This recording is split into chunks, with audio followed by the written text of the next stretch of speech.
नमस्कार दोस्तों, स्वागत है आपका अपने YouTube channel Hindi grammar Meena Sharma पर। दोस्तों, हम ग्रामर की एक मुहिम चढ़ी थी कि हम ग्रामर के लगभग सभी प्रकरणों को YouTube के माध्यम से देखेंगे।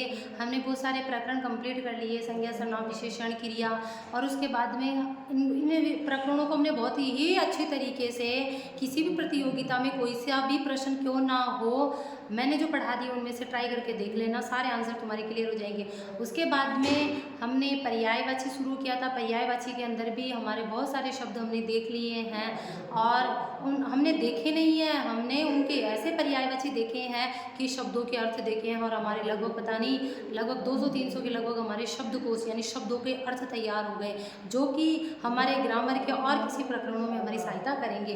तो आज हम वापस से पर्यायवाची के अगले प्रकरण में चलते हैं। पर्यायवाची के अंदर हम अगले शब्दों को देखते हैं।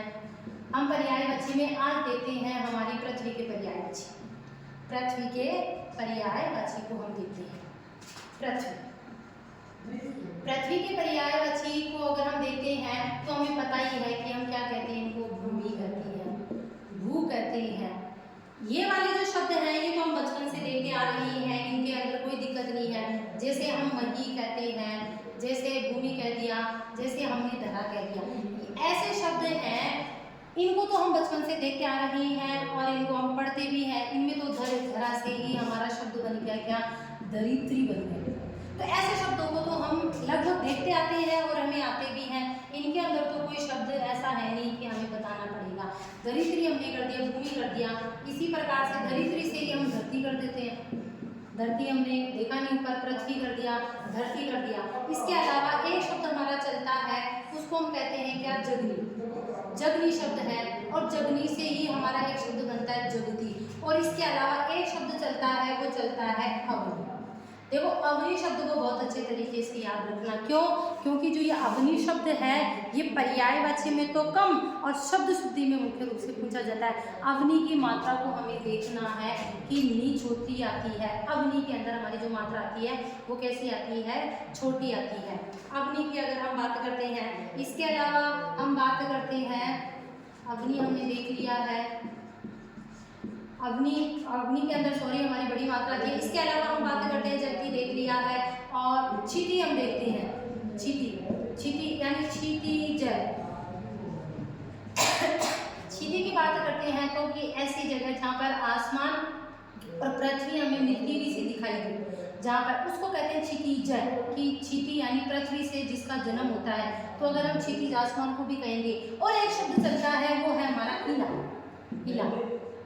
हमने मारवाड़ी के अंदर देखा है, और हमने हमारी पहले की जो हमारी कहानियाँ हैं, जो हमारे पद्य वाले पाठ देखे हैं, उनके अंदर हमने हमारे क्रांतिकारी जो महापुरुष होते थे उन्होंने यही तो कहा था, इला न देनी अपनी, यानी इला यानी कभी भी हमें हमारी जमीन को, ठाकुरों को कभी भी नहीं देनी है। इला कह दिया। इसके अलावा उर्वी भी कह सकते हैं। देखो, उर्वी क्यों कह सकते हैं, जो जमीन होती है वो उपजाऊ होती है, और इसी उपजाऊपन के कारण हम क्या करते हैं, इसके अंदर फसल पैदा करते हैं, और फसल से हम क्या करते हैं, हमारे पेट की पूजा करते हैं, हमारी ऊर्जा मिलती है। सब कुछ इस पृथ्वी पर ही, इसलिए उर्वी इसको कहते हैं। इसको मेदिनी भी कहते हैं। उर्वी हमने कह दिया। एक शब्द चलता है मेदिनी। ऐसे कहते हैं कि मेद नामक एक राक्षस था। मेद नामक एक राक्षस था, और जब उसका वध हुआ, जब वो मर गया, तो कहते हैं कि उस अंतरिक्ष में था वो, और जब कहते हैं उसका वध हुआ तो उसका जो मांस है वो नीचे आकर गिरा, और गिरने के बाद में चारों तरफ ये मतलब वो मांस जो फैल गया ना, वो फैलना ही ये मतलब ये धरती हुई है। ऐसी भी लोक कथाएं हैं। तो इसी मेद नामक राक्षस के कारण इसका नाम क्या पड़ा है, मेदिनी। हम इसको रतन गर्भा भी तो कह सकते हैं। रतन गर्भा कहने में क्या बुराई होगी, रतन जिसकी गर्भ में है, जैसे हम रत्नाकर भी तो कहते हैं। रत्नाकर यानी रतन जिसका रत्नों का खजाना कहाँ पर मिलता है, समुद्र में मिलता है। इसी प्रकार जिसके गर्भ में क्या छुपे हुए हो, रतन छुपे हुए, तो रतन गर्भा कह सकते हैं। तो वसुंधरा भी तो कह सकते हैं, वसुंधरा भी तो कह सकते हैं। रतन गर्भा कह दिया, वसुंधरा कह दिया, यानी वसुंधरा यानी बसाने वाली, धर यानी धरने वाली। वसुंधरा शब्द को अगर हम देखें तो ऐसे कहेंगे कि जो बसाती है हमें, धरती है हमें, संसार के हर एक व्यक्ति को, हर एक चीज को अपने ऊपर बसा रखी है, धर रखी है। तो यहीं से अगर हम व्यवहार एक लॉजिक के रूप में लगेंगे तो ऐसे ही हमारा वसुंधरा शब्द बन जाएगा। इसके अलावा क्षिति हमने देख लिया, अग्नि हमने देख लिया, और इसके अलावा क्षिति क्षमा, एक क्षमा शब्द भी चलता है, वही क्षिति से हमारा क्षमा शब्द भी चलता है। रतन गर्भा वीर प्रसु भी कह सकते हैं। वीर प्रसु यानी वीरों को जन्म देने वाली, प्रसु वीरों को जन्म देने वाली, वीर प्रसु भी हमारी माता के लिए हमें रसा, हमें रस देती है। रस का मतलब वही है, अगर उपजाऊपन है तो इससे हम अनेक प्रकार के फसलें वगैरह सभी पैदा करते हैं, तो हमें रस देने के कारण इनको क्या कहते हैं, रसा भी कहते हैं।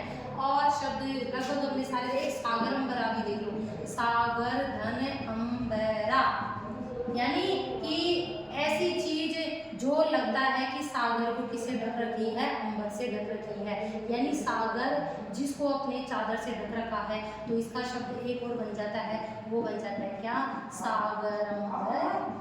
सागर अंबरा को भी देख लो। तो ये हमने देख लिया है, क्षिति देख ली है, अग्नि हमने देख ली है। तो दोस्तों अगर हम बात करते हैं कि पृथ्वी के पर्यायवाची है, बहुत हार्ड नहीं है। भूमि हम बचपन से जानते हैं, भू मही धरा धरित्री धरती, जगनी जगत, जगत का पालन करने के कारण जगती। अग्नि अपन ने देख लिया है। अग्नि शब्द में दोनों मात्राएं चलती है, छोटी भी चलती है, बड़ी भी चलती है। वैसे ज्यादा छोटी को माना जाता है, बल्कि ये भी चलती है। क्षिति अंजलि शब्द होता है, एक अंजलि, इस अंजलि के अंदर तो सदैव छोटी ही चलती है, लेकिन अग्नि में दोनों चलती है, चलती है, चलती है, दोनों सही है, ज्यादा सही, छोटी बड़ी भी चलती है। क्षिति हमने कह दिया। इला न देनी अपनी, वहां से आया है। वसु बसाने वाली है, जो सभी को धरने वाली है, जिसकी गर्भ में रतन है, वो वीर लोगों को जन्म देने वाली वीर प्रसु होगी। मेद नामक राक्षस के कहते हैं कि मांस से ही क्या हुआ है, इस धरती का निर्माण हुआ है, तो मेदिनी हो गया। सागर अंबरा हमने देख लिया, रस देने के कारण रसा कह दिया, और क्षमा भी हमने देख लिया है। तो पृथ्वी के पर्यायवाची बहुत हार्ड नहीं आते, लगभग एग्जाम में इला पूछा जाता है, एक मेदिनी तो पूछा जाता ही है। एक उर्वी को देख लेना, और वीर प्रसु हम जानते हैं, रत्न गर्भा वसुंधरा, ऐसे शब्द को हम जानते हैं। फटाफट से स्क्रीनशॉट ले लीजिए, आगे चलते हैं। पृथ्वी के बाद में हम जो पृथ्वी पर राज करने वाला है कौन है, पृथ्वी पर जिसका राज होता है, तो देखो भाई ब्राह्मणों का राज भी होता है, राजा भी पृथ्वी पर ही, राजा महाराजों के पास जमीनें हुआ करती है। तो हम इसके साथ ही किसके पर्यायवाची देख लेते हैं, राजा के पर्यायवाची देख लेते हैं। अगर हम राजा के पर्यायवाची की बात करें तो हम ऐसे भी तो कह सकते हैं कि जो हमारी पृथ्वी है, इस पृथ्वी के पर्यायवाची के अगर हम पाल, पै, ईश, नाथ, ऐसे अगर हम शब्द जोड़ दें तो हमारे सारे के सारे किसके बन सकते हैं, राजा के बन सकते हैं। जैसे मही क्या थी हमारी, मही पाल, महेश, महान शिव जी के लिए भी आता है, लेकिन जो महान महेश वैसे शिव जी के लिए ही मुख्य रूप से है। महीनाथ भी हम कह सकते हैं, मही यानी पृथ्वी का जो नाथ है, महीनाथ भी कह सकते हैं। इसके अलावा हम बात करते हैं कि देखिए शासक है, शासक चलता है, सम्राट चलता है, राजा चलता है, सम्राट चलता है। और कहते हैं कि जो राजा होता है सभी नरों के अंदर क्या होता है, श्रेष्ठ होता है, यानी कि जो जनता होती है, नर होते हैं, उनके अंदर श्रेष्ठ हुए हम राजा चुनते हैं, तो हम इनको नर श्रेष्ठ क्यों कह सकते हैं। यानी जो नर श्रेष्ठ होता है वो हमारा राजा हो सकता है। नरपति भी हम कह सकते हैं, वही है, श्रेष्ठ जोड़ दो, पति जोड़ दो, और नरेश यानी ईश जोड़ दो, नरक तो हम जानते ही हैं, नरेश जोड़ दो, नरों में जो ईश है यानी नरों में जो भगवान है, नरेश शब्द को ढंग से याद रख लेना, देवी देवताओं के पर्यायवाचियों में कहीं लगा दोगे, वहीं जुगाड़ लगा दोगे। नर यानी इंसान के अंदर जो भगवान है, इंसान को भगवान हमारे राजा को मानते हैं, तो नरेश शब्द को भी देख लेना।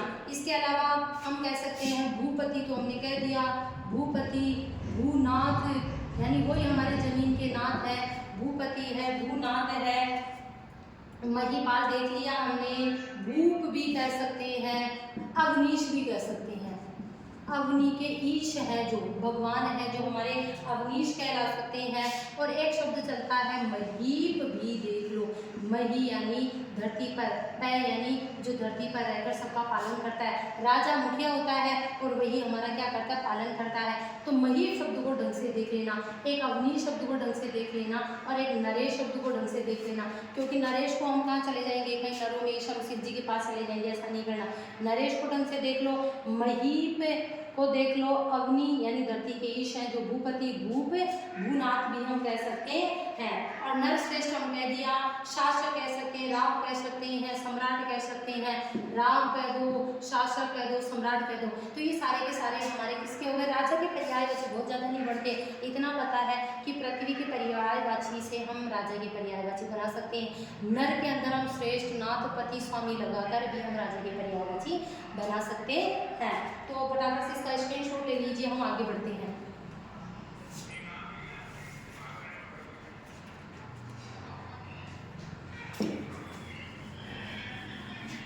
हमने राजा के पर्यायवाची देख लिए। राजा के बाद में मैंने कहा ना कि पृथ्वी पर हमारे सबसे ज्यादा राज किसका माना जाता है, हमारे ब्राह्मण का राज माना जाता है। देखो ब्राह्मण की बात करते हैं तो सबसे पहले जो इनका नाम चलता है वो द्विज चलता है, और अग्रजन्मा चलता है, और अग्रगण्य चलता है। अब ये क्यों चलता है ये मैं बताती हूँ। कहते हैं द्विज का मतलब होता है 2 बार जन्म लेना। कहते हैं कि हमारी जो पहले 4 प्रकार की जातियाँ थी, ब्राह्मण, क्षत्रिय, वैश्य और शूद्र, इसके अंदर ऐसे कहते थे कि ये जो तीनों जातियाँ थी ये क्या नहीं करती थी, शिक्षा ग्रहण नहीं करती थी, पढ़ाई लिखाई जो शिक्षा थी गुरुकुल में रहकर गुरु के पास वो नहीं करती थी। इनका एक जन्म तो माँ के गर्भ से माना जाता था, और दूसरा जन्म जब ये गुरु के यहाँ पर रहकर शास्त्र का अध्ययन करके, शास्त्र का ज्ञान ग्रहण करके जब घर पर लौटते थे तो दूसरा जन्म उस समय माना जाता था। इसीलिए द्विज, चंद्रमा के पर्यायवाची में भी मैं आपको द्विज लिखाना भूल गई, चंद्रमा को भी द्विज कह सकते हैं।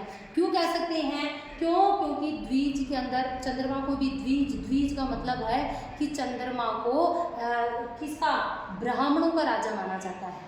तो चंद्रमा उनका भी 2 बार जन्म हुआ, तो द्विज का हम चंद्रमा वेदिस का प्रयोग कर सकते हैं। तो द्विज ब्राह्मण को क्यों कहते हैं, क्योंकि एक बार तो माँ के गर्भ से और एक बार शास्त्र का अध्ययन करने के बाद में जब घर पर आते थे उसके बाद कहते थे अब इनका दूसरा जन्म हुआ, इसलिए। और पता है कि अगर हम बात करते हैं तो ब्राह्मण सबसे पहले, फिर क्षत्रिय की बात करते हैं, फिर वैश्य की बात करते हैं, और फिर हमारे शूद्र आते हैं। तो सबसे पहले अग्रगण्य ये पूजे जाते हैं, अग्रजन्मा पहले इनका जन्म होता है।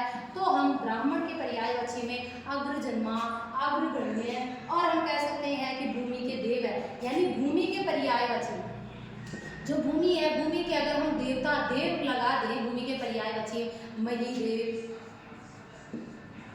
तो ये सारे के सारे हमारे महीपाल, पाल लगाएंगे, देव लगाएंगे तो ब्राह्मण के बन जाएंगे, पाल लगाएंगे तो मही, पालन करने वाला कौन, हमारा राजा, तो ये इस राजा का बन जाएगा। और मही देव हमारे किसके देव की बात करते हैं, मही की बात करते हैं, मही देव की बात करते हैं। जैसे हम कह सकते हैं भूमिसूर, भूमि के देवता कौन है, देवताओं के पर्यायवाची लगा दिया सूर, तो भूमिसूर भी कह सकते हैं, भूसूर भी कह सकते हैं, भू यानी वही भूमि, सूर्य यानी देवता हम कह सकते हैं, भूमि देव भी कह दो, क्या दिक्कत है भूमि देव कहने में भी, भूमि के जो देवता है भूमि देव भी कह दो, और विप्र भी कह दो। विप्र को थोड़ा सा अच्छे से याद कर लेना, विप्र हमारे ब्राह्मण के पर्यायवाची के रूप में बहुत अच्छे से चलता है। विप्र ये द्विज है, ये शब्द कई बार, और एक कहा गया वो हमारा भूदेव ने महीदेव शब्द पूछा जाता है, इसको ढंग से याद कर लेना। और द्विजन्मा का द्विज कह सकते हैं, द्विज से द्विजन्मा शब्द बन जाता है। तो दोस्तों ब्राह्मण शब्द के पर्यायवाची बहुत हार्ड नहीं होते हैं, हमने देख लिया है कि ये पहले जन्म लेते हैं, अग्रजन्मा कह दो, अग्रगण्य कह दो, महीदेव कह दो, भूसुर कह दो, भूमिदेव कह दो, द्विजन्मा कह दो, विप्र कह दो, अग्रजन्मा भी कह दो, अग्रजन्मा हमने कह दिया, ठीक है। तो ये ब्राह्मण के हमारे पर्यायवाची हो चुके हैं। अब आगे हम चलते हैं दोस्तों, तो हम अब आगे हमारे जो पर्यायवाची हैं वो हम ले लेते हैं किसके, हिमालय के पर्यायवाची देख लेते हैं। हिमालय के पर्यायवाची की अगर हम दोस्तों बात करते हैं कि हिमालय के अंदर हमें पता ही है, न यानी नहीं, गए यानी गमन करने वाला, तो वो तो पर्वत का हो गया, लेकिन न गए राज है, नग यानी पर्वत, राज यानी राजा। हम पहले हिमालय को रहने देते हैं, हम सबसे पहले पर्वत का देख लेते हैं। पर्वत का पर्यायवाची देखेंगे तो हमारे भी हिमालय के पर्यायवाची अपने आप ही याद हो जाएंगे। पर्वत की बात करते हैं तो देखो न यानी ग, ए यानी नहीं, चल यानी चल, न यानी नहीं, ग यानी गमन करने वाली। पेड़ को भी नग कह सकते हैं, गमन नहीं करता है तो नग कह दिया, अचल कह दिया। पहाड़ हम जानते ही हैं, गिरी हम जानते ही हैं, और जैसे हमने शेर जा पार्वती में देखा था, तो शेर हम जानते ही हैं। ऐचल हमने देख लिया, और भूमि को धारण करने के कारण भूमिधर, भूपति। भूपति देखिए बताओ दोस्तों किसको कहेंगे, एक बार कमेंट करके जरूर बताना, भूपति किसको कहेंगे, भूमि के पति कौन, हमारे राजा। तो हम कह सकते हैं भूमि को धारण करने के कारण, भूमि को धारण करने के कारण भूमिधर हो गया, और धरणीधर भी हमारा क्या होता है, पर्वत होता है। गिरी हमने देखा था, गिरी और शेर में हमने जब जा लगा दिया था तो हमारे किसके बन गए थे, पार्वती के पर्यायवाची बन गए थे। तो गिरी और हमारा शेर किसमें पर्यायवाची है, पहाड़ के पर्यायवाची हैं। और हम क्या कह सकते हैं, अद्री भी कह सकते हैं, अद्री। इसी से तो हमारा शब्द बनता है हिमाद्री, इसी से हिम यानी बर्फ की, अद्री यानी पर्वत, बर्फ का जो पर्वत होता है उसको हम क्या कहते हैं, हिमाद्री। तो ये हमारा हिमाद्री भी इसी से बन गया। और एक कहते हैं मेरू, जो पर्वत है इसको मेरू पर्वत हम जानते ही हैं। इसके अलावा पहाड़ कर दिया, एक तुंग शब्द और देख लो, पहाड़ के बहुत सारे पर्यायवाची नहीं हैं, हमने अच्छे से देख लिया है। हमने देख लिया है शेर बोल दो, शिखर भी बोल दो, बहुत हार्ड नहीं है। जो शब्द है ऐसे पर्यायवाची जिनके अंदर समझाने की जरूरत पड़ती है, जिन शब्दों में से हमें अर्थ निकालने होते हैं, वो मैं बता देती हूँ, बाकी में तो हमें पता ही चल रहा है। भूमि को धरणीधर, तुंग कहते हैं, तुंग को थोड़ा सा, शिखर पता है कि शिखर यानी इसकी जो चोटियाँ होती है वैसे ऊंची उठी हुई होती है, यानी शिखर। तो ऐसे इसी शिखर के कारण इनका नाम क्या बन गया, सीख, पर्वतों को शिखर। मेरू को याद रख लेना, बस थोड़ा सा मेरू को ये रट लेना। अब बहुत सारे शब्द हम ऐसे भी हैं जो हमें थोड़ा सा रटना ही पड़ेगा, बाकी हम पढ़ लेते हैं। अब पर्वत के साथ साथ ही हम किसके देख लेते हैं, हिमालय के पर्यायवाची देख लेते हैं। हिमालय के पर्यायवाची की अगर हम बात करते हैं, हिमालय, तो हम तो ऐसे भी तो कह सकते हैं हिमालय यानी जो हमारे नग है, जो पर्वत है उनकी राज, तो नगराज भी तो कह सकते हैं, नगाधिपति भी तो कह सकते हैं, नगाधिपति, नगाधिपति भी तो कह सकते हैं। और इसके अलावा हम बात करें तो पर्वतराज भी तो कह सकते हैं, पर्वतों के राजा है जो पर्वतराज। हिमाद्री अभी हमने कहा था क्या, हिम की जो अद्री यानी हिम का जो पर्वत है वो हमारा हिमाद्री कहलाया। इसके अलावा हम बात करें तो हिमगिरी भी हम कह सकते हैं, हिमवान भी हम कह सकते हैं, और हम बात हिमाचल भी हम कह सकते हैं, हिमालय हमने ले लिया, हिमाचल भी हम कह सकते हैं, गिरिराज, गिरिराज भी कह सकते हैं, गिरी यानी पर्वतों के जो राजा है, गिरिराज हम कह सकते हैं। गिरिराज के साथ साथ गिरिश्रेष्ठ भी हम कह सकते हैं, गिरियों के अंदर जो श्रेष्ठ है गिरिराज कह सकते हैं। पर्वतराज हमने कह दिया। और देखें तो हम क्या देख सकते हैं, गिरिवर, गिरी यानी वर का मतलब यहाँ पर वर यानी दूल्हा नहीं है, वर का मतलब है यहाँ पर स्वामी, गिरी के जो स्वामी है वो हमारे क्या हो गए, गिरिवर हो गए। गिरिराज, गिरियों के जो राजा हैं वो कौन है, हमारे हिमालय है, तो गिरिराज कह सकते हैं। हिमाचल कह दिया, हिमाचल भी देख लो, नहीं कहा, हिमाचल, हिम का जिसके पास आंचल है, बर्फ का आंचल है, वो हमारे हिमाचल हो गया। गिरीश कर लिया, गिरी के ईश नहीं क्या क्या हमने, गिरिधर ईश, दीर्घ स्वर संधि होके गिरीश, गिरीश शब्द कई बार पूछा जा चुका है, ये भी हमारा किसका है, हिमालय का पर्यायवाची ही है।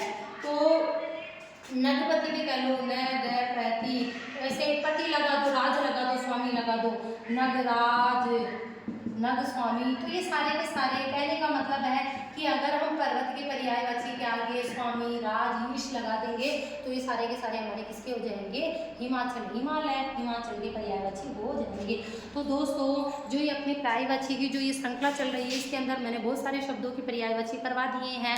आप मेरे पिछले वीडियो उठाकर देखना, मेरा विश्वास मानो कि मैंने ऐसे शब्दों को तोड़कर उनके अर्थ के माध्यम से मैंने पर्यायवाची समझाने की कोशिश की है। तुम्हें बहुत ही आसान तरीके से पर्यायवाची समझ में आ जाएंगे। अगर आपको मेरा पढ़ाना अच्छा लग रहा है, और अच्छा ही लगना चाहिए क्योंकि आप ये देख लेना परीक्षा के अंदर इनसे बाहर कुछ नहीं जाने वाला, यहीं से आपका जो शब्द पर्यायवाची का फंस जाएगा। अगर आप चैनल पर नए हैं तो सब्सक्राइब जरूर करना प्लीज़, और ज़्यादा से ज़्यादा लोगों को शेयर करो ताकि उनको भी पता चले और वो भी पर्यायवाची को देख सकें, और लाइक तो बनता ही है। Thank you.